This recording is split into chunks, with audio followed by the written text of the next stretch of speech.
Assalamualaikum dan selamat sejahtera.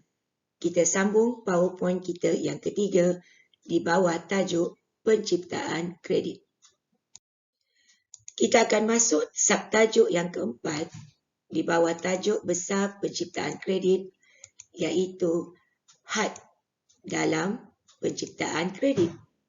Seperti yang telah pun kita belajar sebelum ini, subtajuk yang pertama kita belajar andaian dalam proses penciptaan kredit.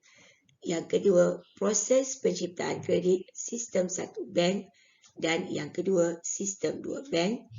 Yang ketiga, kita telah pun belajar 5 jenis pengiraan, iaitu yang pertama, penggandaan wang, yang kedua, penciptaan kredit, yang ketiga, jumlah rizab, yang keempat, jumlah deposit, yang kelima, jumlah penawaran wang. Hari ini kita akan belajar subtajuk yang terakhir, iaitu had proses penciptaan kredit. Bagaimana dengan latihan yang telah saya berikan pada PowerPoint yang kedua? Adakah kamu, para pelajar, telah dapat mencari jawapannya? Di sini saya berikan atau saya tunjukkan jawapan kepada latihan tersebut. Rizab asal, jawapannya sebanyak RM2,000. Pinjaman asal, jawapannya RM18,000. Pengganda uang 10. Penciptaan kredit atau uang yang dicipta RM180,000. Jumlah rizab RM20,000 dan jumlah deposit bersamaan dengan RM200,000. Jika para pelajar telah pun mendapat jawapan sama seperti slide yang saya tunjukkan di sini, tahniah saya ucapkan. Ada 8 had dalam proses penciptaan kredit. Had dalam proses penciptaan kredit. Yang pertama adalah nisbah mudah tunai minimum atau keperluan mudah tunai minimum. Di sini, Bank Pusat mensyaratkan bank perdagangan menyimpan sejumlah harta mudah tunai minimum untuk memenuhi keperluan pelanggan dan tidak boleh dipinjamkan kepada orang ramai. Kenaikan nisbah tunai minimum oleh Bank Pusat menyebabkan penciptaan kredit berkurangan dan sebaliknya. Had yang kedua adalah keperluan rizab berkanun atau nisbah cadangan berkanun. Bank perdagangan dikehendaki menyimpan sebahagian daripada jumlah depositnya di Bank Pusat, iaitu simpanan wajib bank perdagangan di Bank Pusat. Kenaikan keperluan rizab berkanun akan menyebabkan penciptaan kredit jatuh dan sebaliknya. Had yang ketiga adalah berlaku bocoran wang tunai. Bocoran berlaku apabila peminjam tidak memasukkan semula wang yang dipinjamkan ke dalam akaun semasanya, dan kesannya deposit semasa akan berkurangan. Wang yang boleh diberi pinjam akan berkurangan. Sebaliknya, cek tersebut ditunaikan dan digunakan sebahagian atau sepenuhnya untuk berbelanja. Keadaan ini akan mengurangkan keupayaan bank mencipta wang.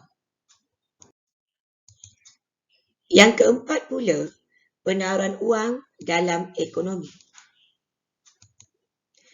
Penawaran berkurangan. Jadi, jumlah wang tunai yang dimasukkan ke dalam akaun deposit semasa juga berkurangan. Dan semakin rendah keupayaan bank untuk mencipta kredit dan sebaliknya. Jika penawaran wang banyak, jadi jumlah wang tunai yang dimasukkan ke dalam akaun deposit semasa juga tinggi. Dan semakin tinggilah keupayaan bank melakukan penciptaan kredit. Yang kelima adalah keinginan orang ramai untuk terus memegang wang tunai.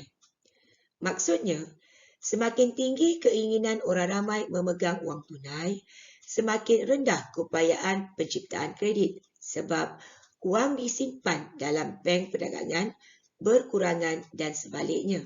Tetapi jika semakin rendah keinginan memegang wang tunai oleh orang ramai, semakin tinggi keupayaan penciptaan kredit sebab wang yang disimpan dalam bank perdagangan pun banyak juga.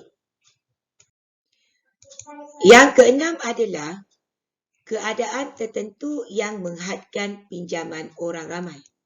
Contohnya seperti kemelesetan ekonomi, tiada pinjaman dibuat untuk pelaburan dan membeli barang. Contoh yang kedua, kadar bunga pinjaman tinggi, oleh itu kos pinjaman akan menjadi tinggi. Akhirnya, keupayaan penciptaan kredit menjadi rendah. Dan contoh yang ketiga, apabila ekonomi melambung, ianya akan menggalakkan pelaburan dan isi rumah akan meminjam wang. Ini akan menyebabkan keupayaan penciptaan kredit bertambah. Had yang ketujuh, kesediaan bank memberi pinjaman. Bank perdagangan mengambil berat tentang keteguhan dan kecairan yang ada pada banknya, menggunakan lebihan cadangan dengan berhati-hati, memegang kecairan yang lebih tinggi daripada yang dikehendaki oleh undang-undang akan mengurangkan keupayaan penciptaan kredit.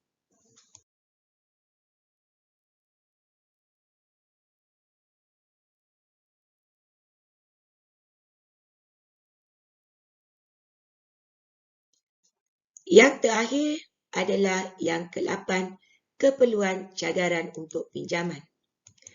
Pelabur yang ingin meminjam mungkin tidak menyediakan cagaran yang dikehendaki oleh bank. Cagaran mestilah berbentuk rumah, tanah dan bangunan.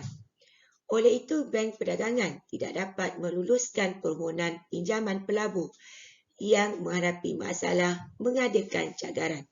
Akibatnya, proses penggandaan wang akan terhalang. Para pelajar, sekian sahaja PowerPoint saya yang ketiga di bawah tajuk penciptaan kredit. Sekian, terima kasih.